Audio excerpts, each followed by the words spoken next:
Hi guys, and welcome back to my channel. Today we're gonna watch videos on the housing crisis. We all know how that's going, so let's get into it and let's just start watching these videos and see what everyone's talking about. I feel like I'm like slamming my head into a wall looking for houses and trying to figure out how to make this work as a 30-something-year-old in Western Washington. Just so you're aware, 1987 to 2026, that's about 39 years.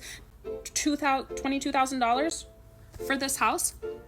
It has increased 3,011%, 31 times.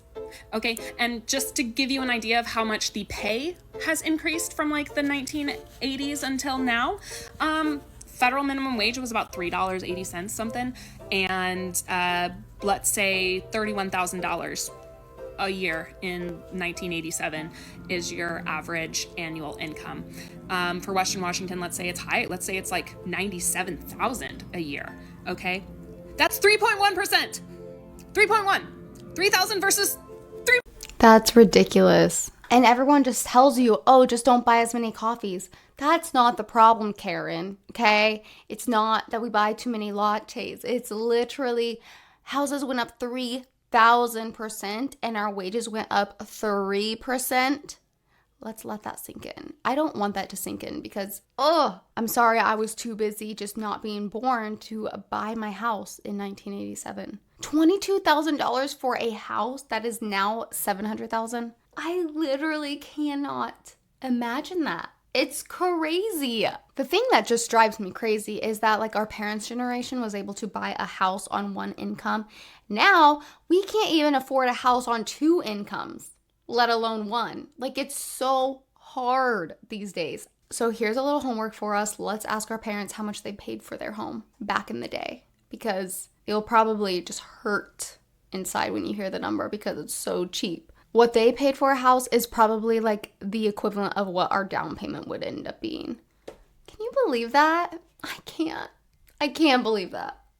Crashing out right now because thinking about it like literally stings. Also, go ahead and just drop it down in the comments on what your parents paid for a house because I guarantee it's going to make everybody sick. Let's see what else people are saying. So the average US rent just jumped to $3,000 a month. And landlords want you to earn 3 times the rent, which is $108,000 a year. But the average American only makes $51,000, meaning that half the country doesn't qualify for an average apartment. Not because they're lazy, not because they failed, but because the math broke. For decades, the rule was simple. Earn 3 times the rent. It was meant to protect landlords and tenants to make sure that the tenants could pay. But something changed. Rent kept rising, but wages stagnated. And then that rule turned into a wall. So then people apply anyways and they just get rejected. Not for bad credit, not for a criminal record, but because they don't earn enough on paper. In most cities, people are spending 40 or 50% of their income just to live average. And buying a home feels even further out of reach. Higher interest rates, bigger down payments, and then the market's prices are always rising. People aren't choosing to rent. They're stuck renting. Here's the real problem. Wages follow the market and housing follows demand. And the two no longer match. And this is what a crisis looks like. Working full time, making the median income, and still not having enough to afford your own housing. Yeah, that's literally just crazy. I mean, how are you supposed to afford rent at $3,000 and still that be a third of what you make? That's insane, okay? I don't know who is making that up here, but it's not over here at all. We know that. So the first video we watched, it shows that buying is virtually impossible because of how much prices are. Now we're watching that renting is virtually impossible. That's probably why so many people are living in their vans these days, because that's more realistic, way more affordable. Now I see why they do that, At this point, it's probably worth it. Now, with that $3,000 rent, it's probably taking into consideration places like LA, New York, where it's so expensive to live there, versus like Midwest is not nearly that expensive, but you're still paying over $1,000 for a 1-bedroom apartment. So if you have a 2-bedroom, 3-bedroom apartment, it's probably going to get up to $3,000, right? So it is crazy how much renting is, as well as how much buying is. Like there is no easy way about it, no better way at this point. They both suck. Now let's watch something else. In case you were curious what the housing market is like right now, my husband and I found a house that we absolutely loved, kind of a dream for us, on Thursday. We went and looked at it on Thursday. Put in an offer 10 grand over asking on Thursday. They had multiple offers already on Thursday. They decided, because they knew a bunch of people were going to be interested, to wait until Sunday, today, to do best and final offer, which means we had to put in our absolute best and final offer. We went up to 30 grand over asking, and we offered a $20,000 appraisal gap, which is if the house gets appraised for less than what you offered, you have to cover that gap with cash at the closing table. So we offered that. We also, in our offer, said that we're going to do inspections, but we're not going to ask them for any concessions or repairs. So if anything came back bad, they didn't have to fix it. Also, 3-week close. We didn't even stand a chance. We lost. They had 9 offers. 9 offers. Somebody offered, I think, 40 or 50 grand over asking with a full appraisal gap, which means 40 or 50 grand. Like, I just actually want to die because now I'm depressed, and it was my dream house. And now someone else gets to have my dream house because I'm too poor. I love my life. Dude, that's so crazy though. And this is in today's market in 2026. This was happening back in like 2021 when rates were 3%. But now it's still happening, and rates are 6.5, 6.7% right now. And you're still having people fighting over a house going to pay more than the appraisal amount. That's insane. That must be one good house, because at this point, you really don't want to pay more than it is appraised for, because when you go to sell it, if you go to sell it, you're going to be selling it for less than you bought it for. I mean, unless the housing markets keep trending the way it's trending. There's a house in my neighborhood right now, and it's been on the market for literally 2 years. And it is because the sellers will not go down on the price. They bought it, not peak COVID, but they bought it for a price that they felt it was a little bit higher. But they did remodels to it, so it looks even nicer now. But they're selling it for like $200,000 more than what they bought it for. And they're not budging on the price to go down, and it will not sell. It is a beautiful house, has a pool even. It won't sell. It's too expensive. Okay, it's too expensive.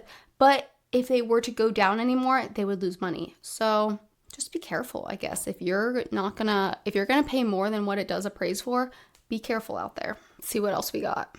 Here's how much you need to earn to afford a $365,000 home purchase. Let's dive in. So we're at 365, and I want to do a little home one breakdown. Yeah, this is a conventional loan, and it does recommend you have good credit scores, and I'll explain why. So let's put 365 as far as the purchase price, and we're doing home one, so we can do the 3% down, less than FHA. So that means that our minimum contribution is going to be $10,950 for the down payment, and I have closing costs. Just roughly estimated at about $10,000. Now, this varies based off of your county and when you buy. So if the seller doesn't cover this, which this could be covered, you will need to bring in $20,950 as far as your cash to close. Now for the payment, you got your principal, your interest, taxes, insurance. Also, there's going to be MIP, your mortgage insurance premium. Now, I said you have to have good FICO scores to do this, because this right here is tied to this. So the better your scores up here, the lower your mortgage insurance premium will be. So adding everything together, I get $2,809 as far as total payment, and we're under conventional guidelines, Home One guidelines.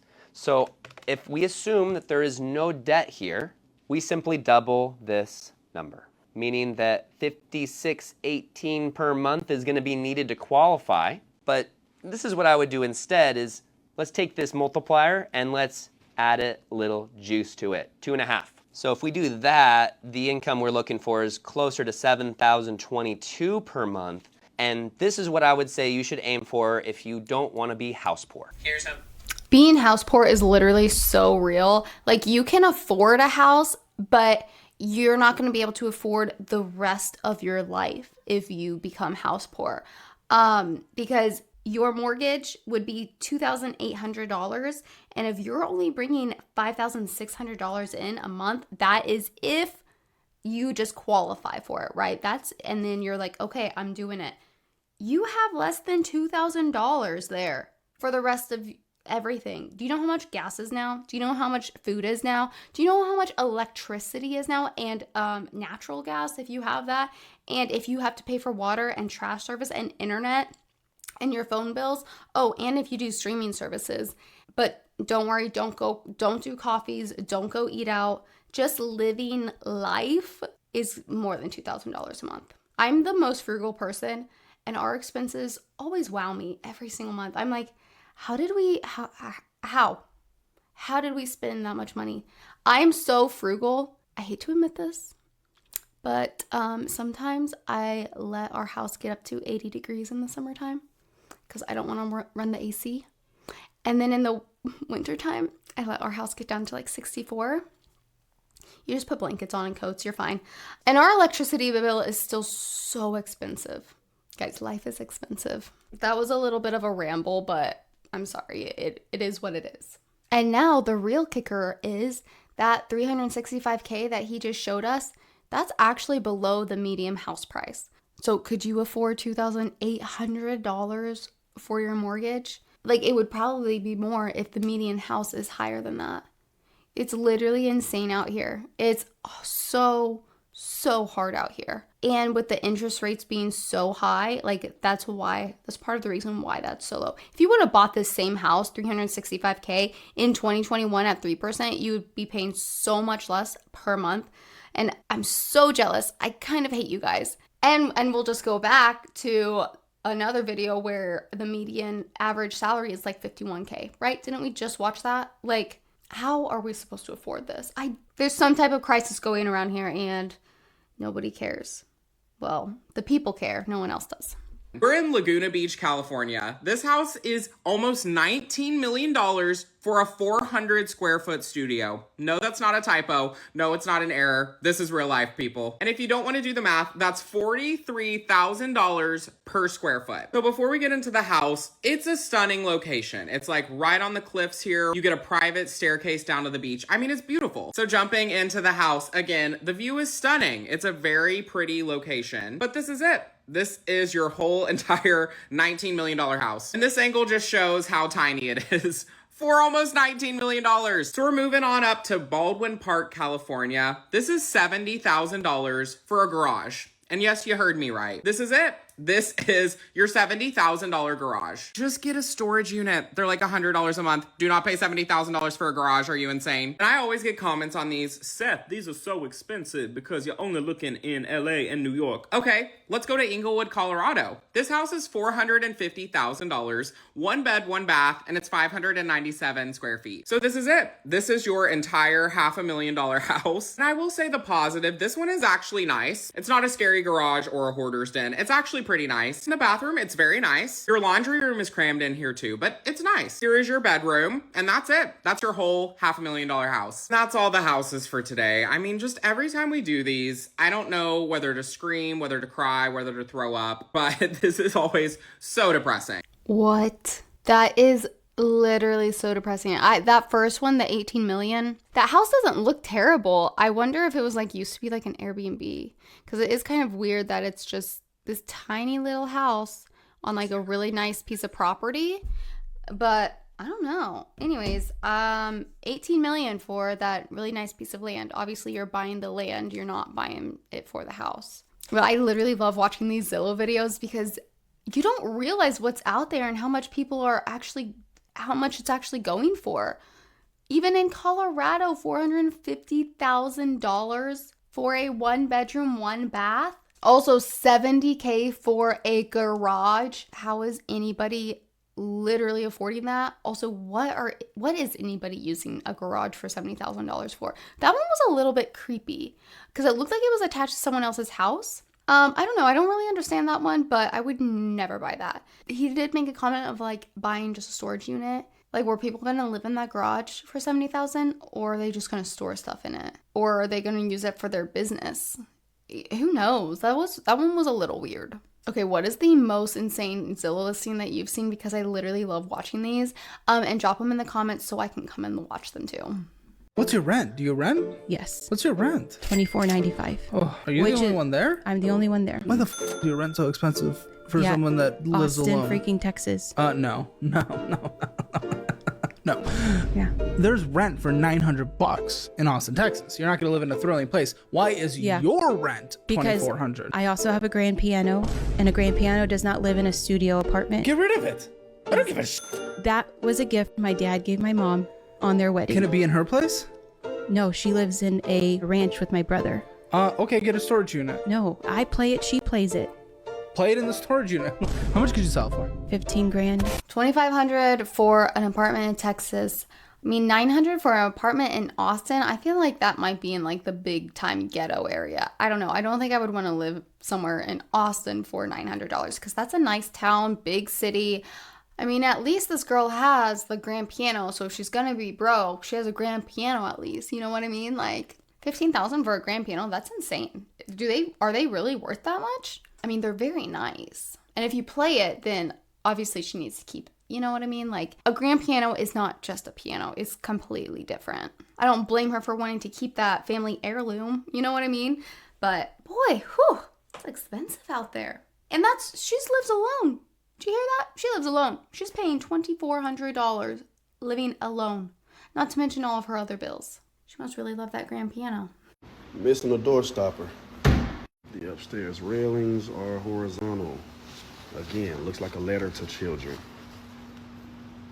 If I don't physically stand on your cabinets, you're not getting the top-notch experience. You're not getting the Inspector Knight experience. This is damaged, this is damaged, and this is damaged.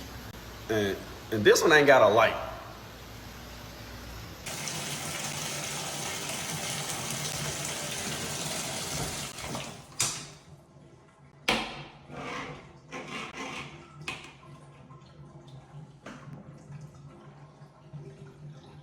So we have no weep holes above the doorway brick lintels as well as the window brick lintels. The sink's faucet is loose at the countertop. You already know. Needs to be fixed. Dude, that's insane. Okay, all of those things are major hazards. But also, like, where do you find these really good... Wait, was this all in one house? I'm just realizing the caption says... That's crazy. It looks like it would have been a nice house, but that's a lot of things to be messed up on. But I will say, at least they have a good home inspector, so he knows what he's doing and he finds problems. Sometimes when you live in the middle of nowhere, your home inspector is not that great and you find things after you've moved in. So I love watching those because they're just really good. Those railings, if you have a kid, you are not moving in there, or you are taking those railings off and installing something else like an entire wall. Because those kids are going to jump through those railings and fall down. Like it's bound to happen. Or they get their head stuck, something is going to happen. Like that is such a huge hazard. Like how is that even possible? So even if you can afford like a $800,000 home, it looks like it's not going to be very great anyways. It looks like it's going to be a piece of crap. So you're screwed once again. Not gonna lie, I've seen a lot of those home inspection videos, and that is one reason I do not want to buy a new construction home. Not to mention the mold that like apparently so many new construction buildings have. I see so many of those videos too. So don't buy new construction if you can help it. Otherwise, like just know your builder. If you don't know the builder, they might be a piece of crap, to put it nicely. Let's see what else we got going. Okay.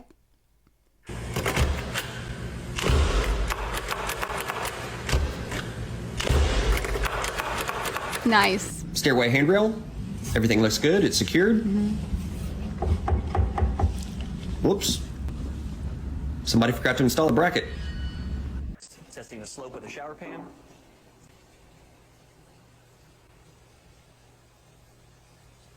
Oh. Ugh. And it stops right where the water's pooling. Top of the stairway, the carpet's a little loose. I'm checking receptacles, making sure they're GFCI protected. This one does not appear to be.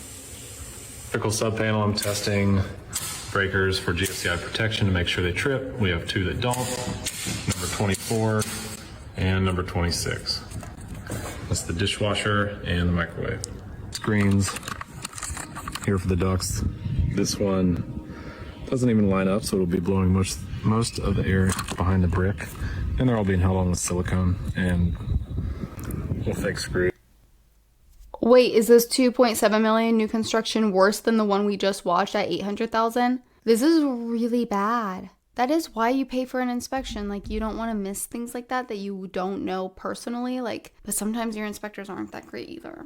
This inspector is amazing. And the one before that, amazing. There's some really good inspectors on TikTok. But so let's just wrap this up, what we just watched. Number one, houses cost 3,000% more than they did in the 80s. So we have that going for us. If you want to rent, you already require a 6-figure income. So we have that going for us. You'll start losing 9 bidding wars before you even get close to buying a home if you really want to. And when you do finally get the house and you get your inspection done, you come to find out your faucets are loose, the railings are hazardous, and the electrical just might kill you. Great.